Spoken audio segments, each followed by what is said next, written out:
o Evangelho do Reino, Sermão do Monte, o Evangelho do Reino, o primeiro discurso do nosso Senhor Jesus Cristo. Diz assim: não pensem que vim abolir a lei ou os profetas, não vim abolir, mas cumprir. Digo-lhes a verdade, enquanto existirem céus e terra, de forma alguma desaparecerá da lei a menor letra ou menor traço, até que tudo se cumpra. Todo aquele que desobedecer a um destes mandamentos, ainda que dos menores, e ensinar os outros a fazerem o mesmo, será chamado menor no reino dos céus. Mas todo aquele que praticar e ensinar estes mandamentos será chamado grande no reino dos céus. Pois eu lhes digo que se a justiça de vocês não for muito superior à dos fariseus e mestres da lei, de modo nenhum entrarão no reino dos céus. Vamos orar mais uma vez? Espírito Santo de Deus, oramos a Ti, Senhor, nesse momento, pedindo que o Senhor fale conosco. Sabemos, Senhor, que a Tua palavra é viva. Sabemos que ela é como uma espada que serve para cortar nossa alma, para separar juntas e medulas, para nos transformar, para nos dar vida. Faça isso, Senhor. Fale com cada um, fale com esse irmão, com essa irmã que está aqui presente, com aqueles que vão nos escutar em casa. Fale conosco, Jesus. Faça isso. É a minha oração no nome de Jesus. E que pelo poder do Espírito Santo essa pregação seja feita, Senhor. Que no poder do Espírito nós sejamos edificados na rocha que é Cristo. Amém. Bom, o título do meu sermão é Jesus e o Antigo Testamento, Introdução, parte 2. Na última mensagem, eu apresentei aos irmãos uma exposição do versículo 17. Né? E nós fizemos ali uma primeira introdução. Do versículo 17 até o versículo 20, Jesus está falando sobre a lei e sobre o seu relacionamento com a lei, como ele se relaciona com a lei. Né? Nós começamos lá no versículo 1, do versículo 1 ao versículo 12, nós temos aquilo que chamamos de bem-aventuranças. Em seguida, Jesus vai falar a respeito de sermos sal e luz, e aí nós precisamos lembrar quem é o público que Jesus está se dirigindo. Bom, Jesus inicia o seu ministério e, certo tempo depois, já tinha chamado os 12 e ele sobe uma montanha. Junto com ele sobe uma multidão. Muitas pessoas interessadas em curas, em libertação e também em ouvir as palavras de Jesus. E junto com essa multidão sobe também os 12 discípulos.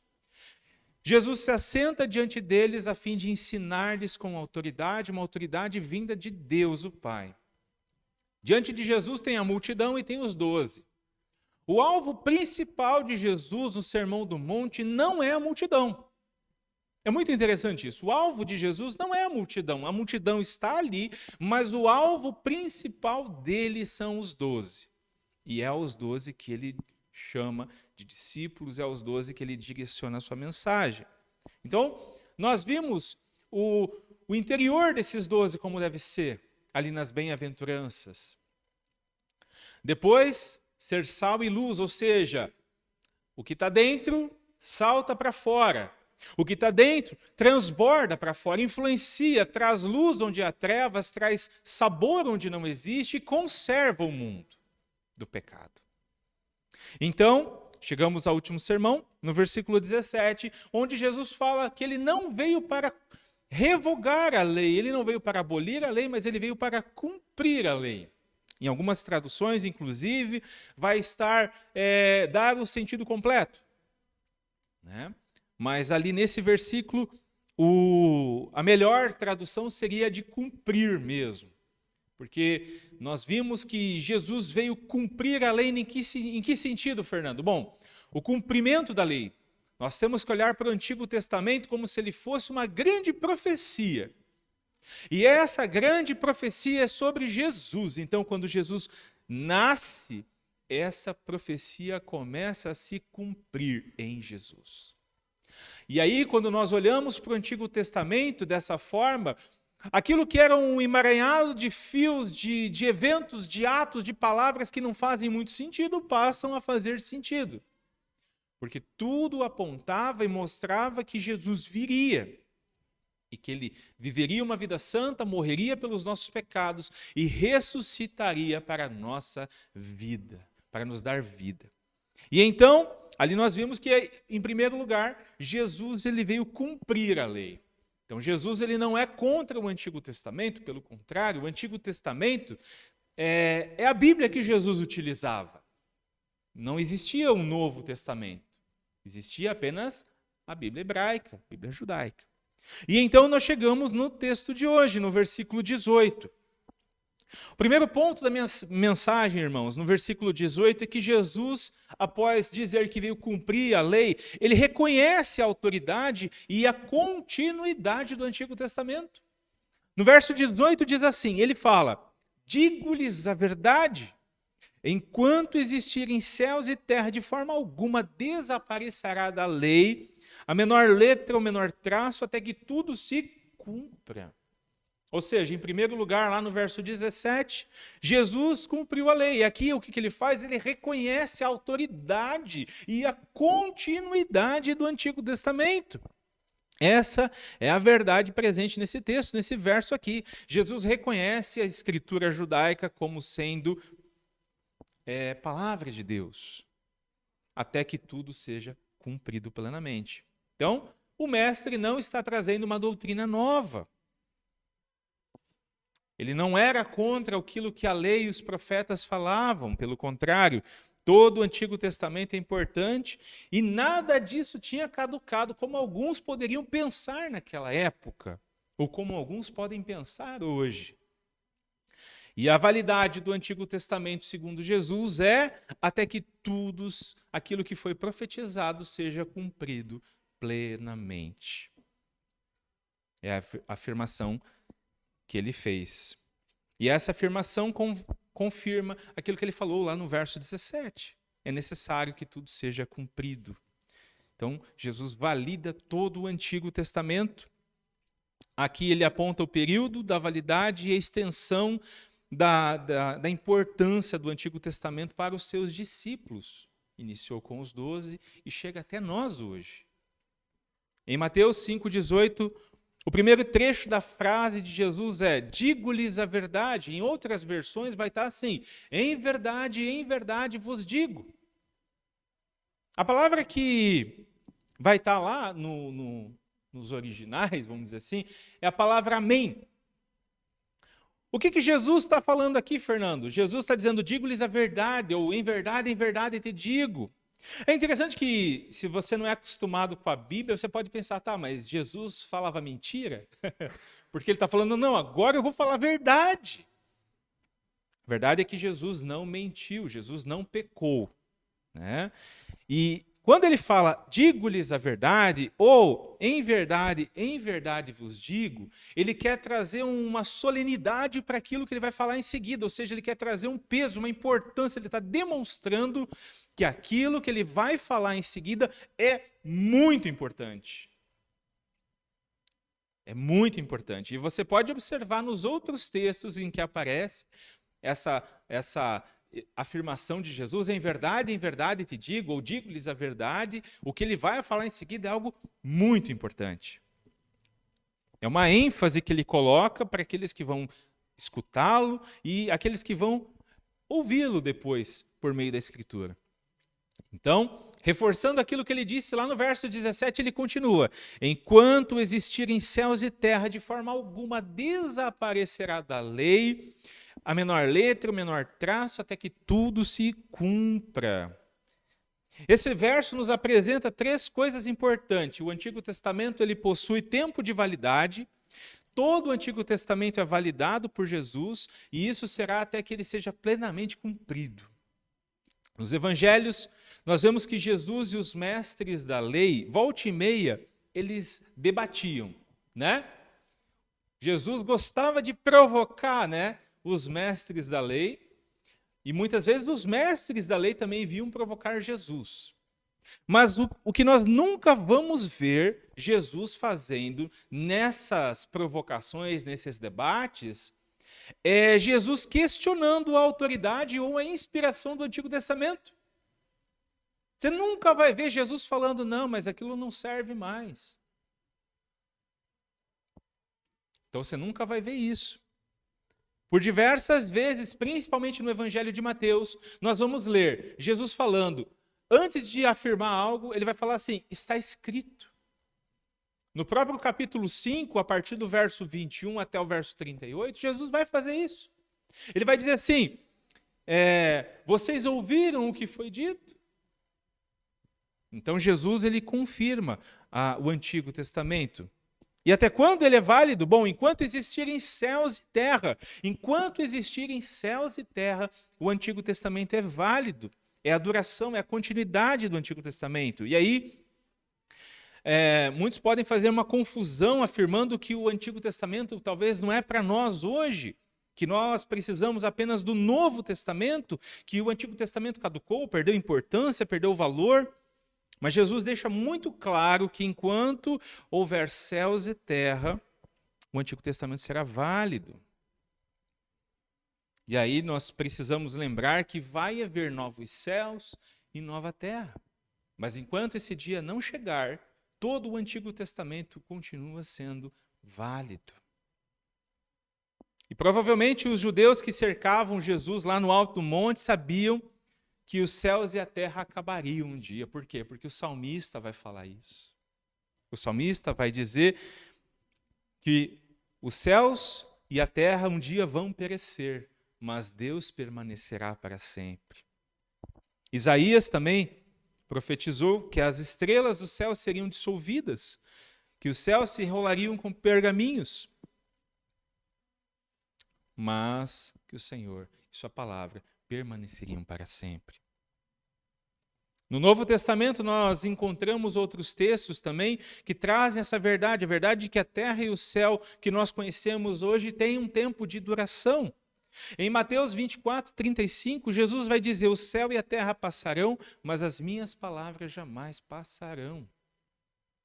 Então a palavra de Deus permanece eternamente, mas quando houver novos céus, nova terra, quando a criação for redimida e quando nós tivermos corpos glorificados, o Antigo Testamento terá sido plenamente cumprido. Quando esse tempo chegar, nós seremos livres completamente da influência do pecado, e viveremos eternamente para a glória de Deus. E é interessante, irmãos, que nesse tempo nós não precisaremos mais de um livro para nos lembrarmos da palavra de Deus. Ela estará em nosso coração e nós teremos intimidade pessoal com o próprio Deus. Então não vai fazer sentido nós termos um livro para ouvirmos a palavra de Deus? Nós não vamos precisar de um pastor para pregar a palavra de Deus, o próprio Deus vai falar conosco. Será um momento de intimidade. Posso falar sobre a validade do Antigo Testamento? Jesus fala sobre a extensão da validade do Antigo Testamento. Ele diz, de forma alguma desaparecerá da lei a menor letra ou menor traço. Irmãos, com isso, Jesus validou todo o Antigo Testamento. A menor letra, o menor traço. O alfabeto hebraico, irmãos, não sei se provavelmente você já viu em algum lugar um dizer hebraico, hoje em dia é comum, né? O alfabeto hebraico, assim, as letras, geralmente os desenhos, eles são parecidos. E o que diferencia uma letra de outra é um pontinho. Então, uma letra muito parecida com a outra, o pontinho vai estar em cima e na outra o pontinho vai estar embaixo, ou vai estar no meio, ou vai estar no lado de dentro, ou vai estar no lado de fora. Para Jesus, todas as partes do Antigo Testamento são importantes. É interessante que nos tempos de Jesus havia um grupo de judeus que supervalorizavam a lei de Moisés, os 5 livros de Moisés. Eles não davam a mesma importância para os profetas e para os salmos, os escritos. Para esse grupo de judeus, a lei era muito mais importante, estava acima, e os profetas e os escritos estavam mais embaixo. Possivelmente por quê? Porque a lei veio primeiro. Os 5 primeiros livros de Moisés foram escritos, primeiro. Mas para Jesus, tudo que está no Antigo Testamento é válido. E tudo se cumpre em Jesus. Também existia nesse grupo de judeus, eles agiam muitas das vezes como contadores. Então eles descobriram nas leis de Deus, e eles fizeram conta que haviam 613 leis. Dessas 613 leis, uma parte, se eu não me engano, 248, eram as leis mais importantes que eles tinham que guardar. E na outra parte eram leis assim que eles não precisavam guardar. Então, quando Jesus fala a respeito do menor traço, da menor letra, o que Jesus está querendo dizer é que toda a Escritura é válida. Toda ela é válida. E tudo se cumprirá. O verso 18 ele termina dizendo até que tudo se cumpra, ou seja, a validade da Escritura é até que tudo que está profetizado a respeito de Jesus se cumpra. Tudo. Trazendo para a nossa vida, irmãos. Em primeiro lugar, Jesus e os apóstolos, eles consideraram todo o Antigo Testamento como palavra de Deus. A Bíblia dos apóstolos era o Antigo Testamento. 20 anos depois da morte de Jesus, surge o primeiro livro do Novo Testamento. E quando eles começam a redigir o Novo Testamento, quem está escrevendo não está tendo a ideia de que aquilo vai ser a Bíblia. Tempos depois, nós vemos Pedro e Paulo confirmando o livro do outro como escritura. Mas para eles todo o Antigo Testamento. E isso nos mostra o quê? A importância do Antigo Testamento para nós hoje. Nós devemos lembrar também que naquele tempo não existiam tantas cópias da Bíblia. Eles gravavam na cabeça e no coração. Eles memorizavam.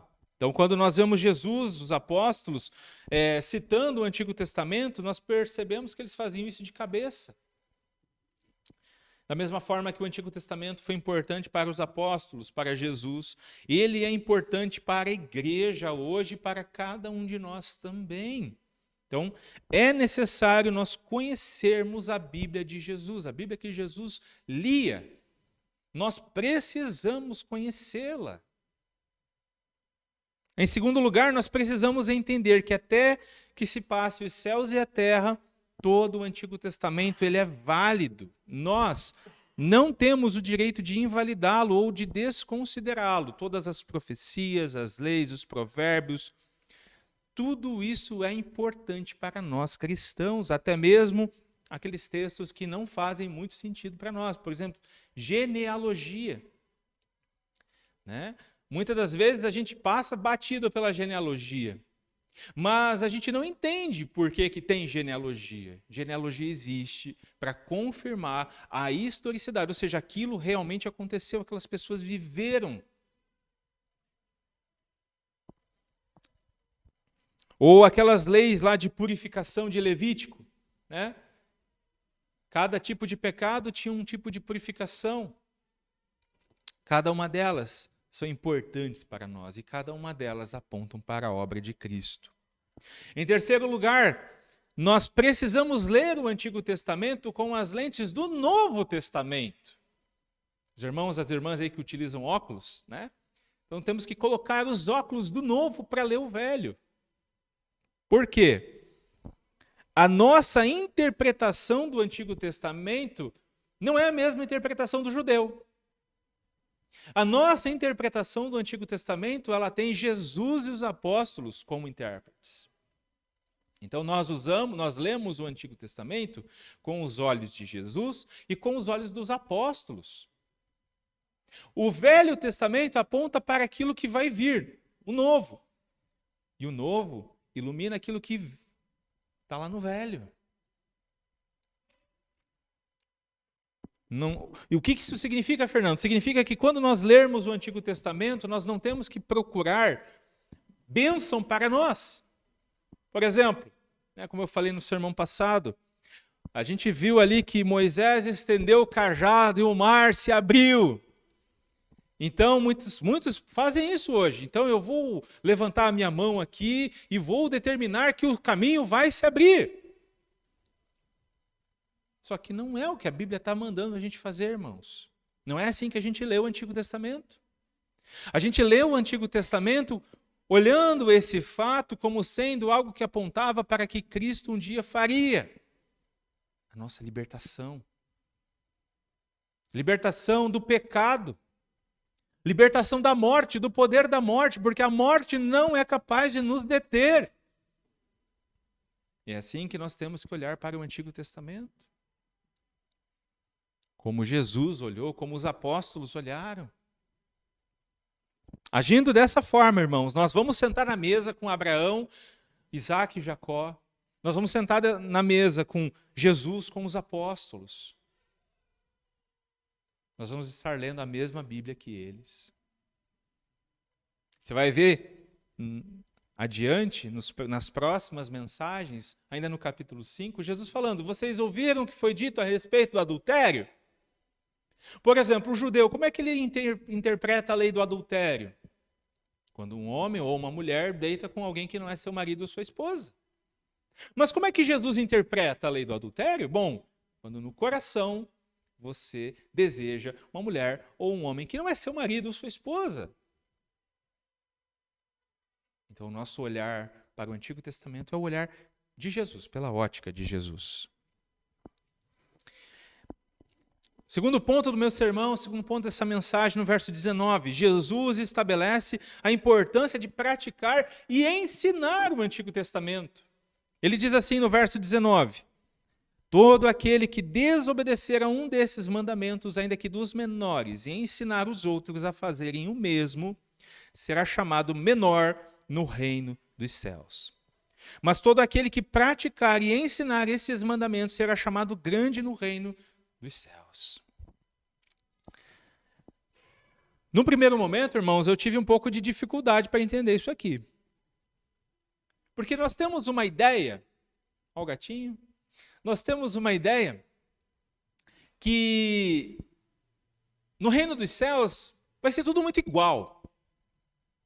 Tudo muito igual. Todo mundo com a mesma roupa, o mesmo corte de cabelo, sentando na mesma poltrona. Mas nesse verso, Jesus deixa bem claro a importância de praticar e ensinar corretamente todo o Antigo Testamento. E, segundo Jesus, é algo que fica muito claro aqui em outros ensinos de Jesus, haverá algum tipo de classificação, de graduação no reino dos céus. Alguns vão sentar mais perto, alguns vão sentar mais longe, alguns vão ser mais importantes, alguns vão ser menos importantes. Note que todos estarão no reino dos céus, mas haverá algum tipo de classificação, algum tipo de graduação. O mais interessante disso tudo, irmãos, é que não haverá tristeza por causa disso. Não vai haver tristeza, as pessoas não vão... Hoje, quando nós fazemos algum tipo de classificação, né? Você é mais importante, teu dízimo é mais alto, Ezequiel, você senta na primeira cadeira. Um exemplo, tá, irmãos? As pessoas já ficam chateadas, muitas vezes com razão. No reino dos céus não haverá esse tipo de chateação, mas haverá algum tipo de graduação. Aqueles que obedeceram e ensinaram toda a Escritura terão maior importância que aqueles que desobedeceram algum dos mandamentos e conduziram outros a desobedecerem algum dos mandamentos. Então, esse verso aqui, irmãos, ele me faz lembrar daquela frase que não existe pecadinho nem pecadão. Pecado é pecado e como pecado merece punição. Nós vamos entender o que é pecado. Bom, pecado, em poucas palavras, é uma desconformidade em relação aos mandamentos de Deus. É quando nós não estamos conforme aquilo que Deus ordenou que nós estivéssemos, ou nós não fazemos aquilo que Deus estipulou que nós tivéssemos feito. Isso é revelado nas Escrituras e também em nossa consciência. Então, o pecado também é uma ofensa contra a santidade de Deus. Por muito tempo eu não entendia, por exemplo, o pecado de Adão. Eu, na minha ignorância, eu achava que o pecado de Adão era algo muito assim pequeno diante dos pecados que nós vemos hoje. Porque o que Adão fez? Adão pegou um fruto de uma árvore e comeu. E o pedófilo, que abusa de uma criança. E o assassino, que mata a sangue frio. Então, na minha ignorância, eu achava que o pecado de Adão não era assim tão grave. Afinal, ele não matou ninguém, né? Não enfiou a faca em ninguém, não deu um tiro em ninguém. Mas o que eu não entendi, irmãos, é que o pecado de Adão tinha ofendido profundamente Deus. Profundamente Deus. O pecado de Adão ofendeu profundamente a santidade de Deus.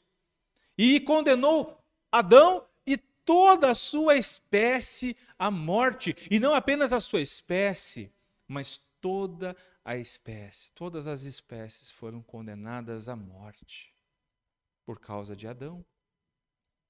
Em Romanos, Paulo vai dizer que a criação aguarda com ansiedade o dia da redenção.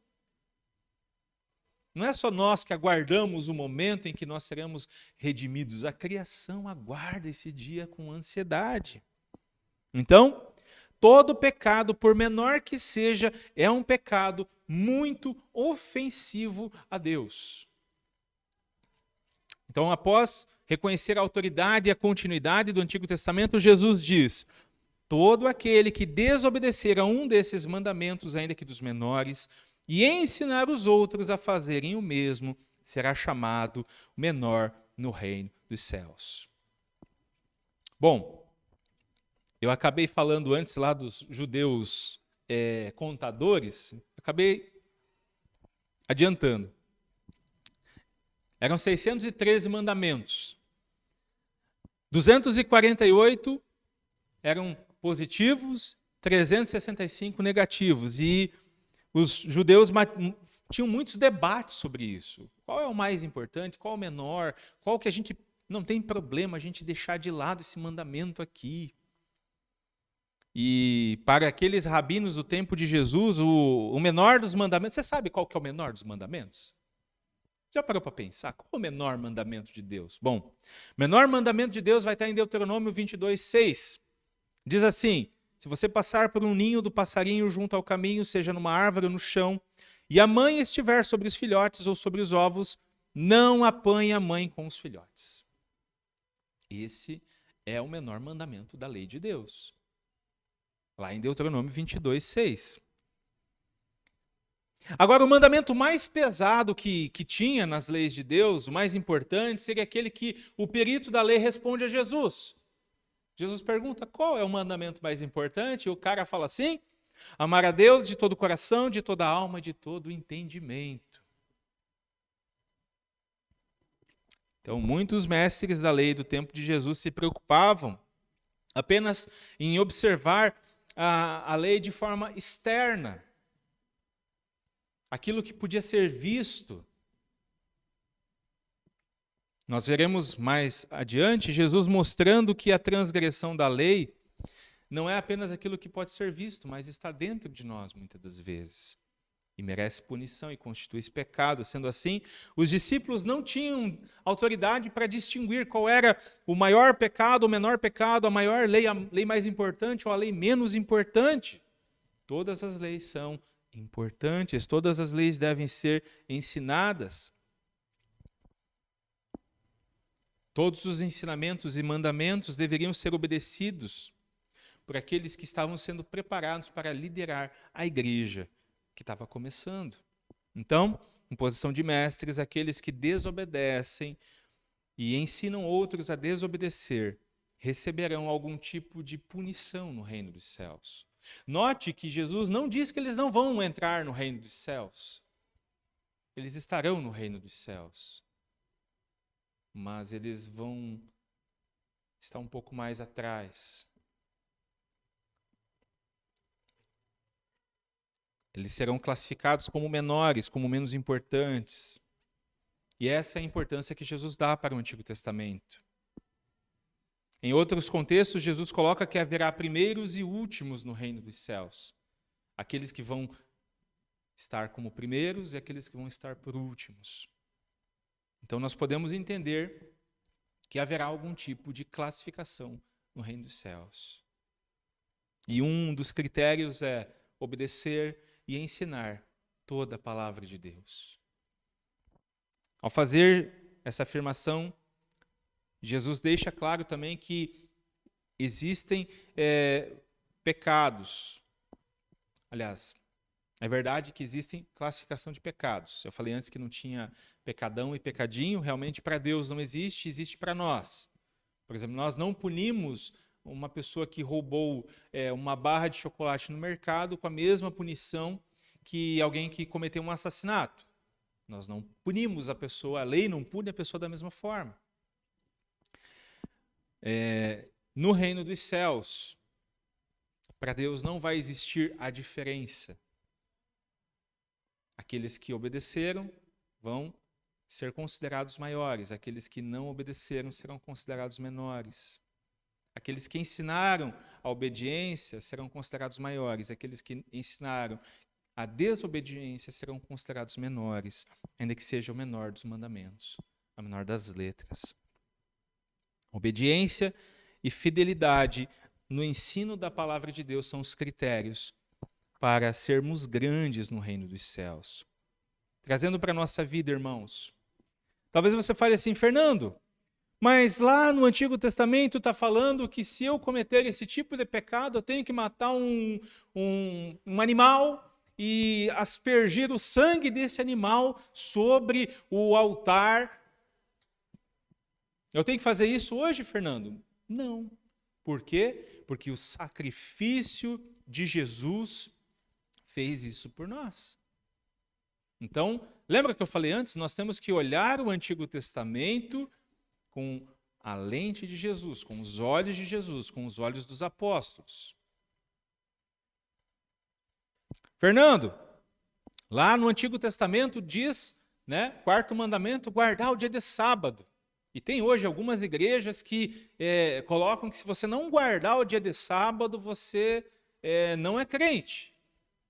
Então nós temos que deixar de guardar o domingo e guardar o sábado. É isso, Fernando? Não, não é isso. Paulo vai explicar isso. Ele vai dizer que não importa o dia da semana que você guarda. Se você guarda o sábado, não critica quem guarda o outro dia. Se você guarda outro dia, não critica quem guarda o sábado. Mas o princípio de guardar o sábado é um princípio de descanso e de culto a Deus, de dedicar um dia de culto ao Senhor. É por isso que Deus nos deu o sábado. O nosso sábado hoje é o domingo, mas para os irmãos que trabalham no domingo, às vezes é segunda, às vezes é terça, às vezes é o sábado. Mas existe um princípio. E é assim que nós interpretamos o Antigo Testamento, é assim que nós ensinamos o Antigo Testamento. Por exemplo, muitos irmãos questionam a questão do dízimo. Não, porque o dízimo é do Antigo Testamento. Verdade que no Novo Testamento, poucas vezes nós vemos a questão do dízimo. Mas como é que nós enxergamos o dízimo como igreja hoje? Bom, no Novo Testamento fala muito sobre contribuição. E Jesus vai falar, por exemplo, no verso 20, que se a nossa justiça não ir além da justiça dos fariseus, nós não entraremos no reino dos céus. Então, assim, o dízimo, irmãos, é o mínimo que nós devemos fazer. Assim como o culto, por exemplo, o sábado, o nosso sábado, é o mínimo que nós devemos fazer. Nós devemos ter um tempo com a família, em comunhão, em volta da mesa, com a Bíblia, orando, cantando. É difícil, Fernando, fazer isso? Com certeza é difícil. Nós estamos acostumados numa correria danada, irmãos. Você acha que é fácil para mim? Não, não é fácil. Tem semana que a gente não consegue. Por quê? Porque você não se organizou. Então é assim que nós olhamos, irmãos. É assim que nós devemos ensinar a Bíblia para os filhos, para os novos convertidos. É dessa forma. Concluindo, irmãos, na próxima mensagem eu falarei do verso 20. Concluindo, todo o Antigo Testamento é válido, até que se cumpra céus e terra. Todo o Antigo Testamento deve ser obedecido e deve ser ensinado. Mas deve ser obedecido e ensinado usando a lente do Novo Testamento. Pensa, por exemplo, que você vai num lugar que não está muito claro. Vamos pensar em um quarto assim que está meio escuro, você não enxerga direito e você precisa procurar um objeto. Então o que você pega? Ou você acende a luz ou você liga uma lanterna do celular. Quando nós entramos no Antigo Testamento as coisas não são tão claras. Essa é a verdade. Eles não sabiam de muita coisa que a gente sabe hoje. É como se nós víssemos o filme inteiro, assistíssemos o filme inteiro e eles assistissem apenas o trecho que eles participaram do filme. Então nós pegamos o Novo Testamento, colocamos ali no bico de luz e ligamos. E ali nós conseguimos entender, aplicar, ensinar e praticar os princípios da lei de Deus.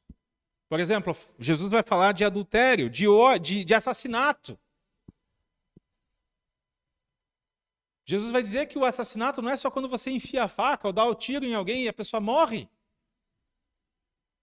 O assassinato é quando você odeia o seu irmão. Está vendo? Como a gente olha o Antigo Testamento, é assim que a gente deve olhar. E é assim que nós devemos ensinar. Amém, queridos? Espero que, a partir de hoje, o teu entendimento, o teu olhar para o Antigo Testamento seja um olhar mais próximo com o de Jesus. Porque para mim vai ser. Amém? Vamos orar? Senhor, te damos graças, Senhor, pela tua palavra. Louvado seja o teu nome. Que possamos aplicar em nossas vidas esses princípios, que possamos, Senhor, ser edificados quando lermos o Antigo Testamento, que venhamos a enxergá-lo pelas lentes de Jesus, pelas lentes do Novo Testamento. Essa é a nossa oração, Senhor. Em nome de Jesus. Amém.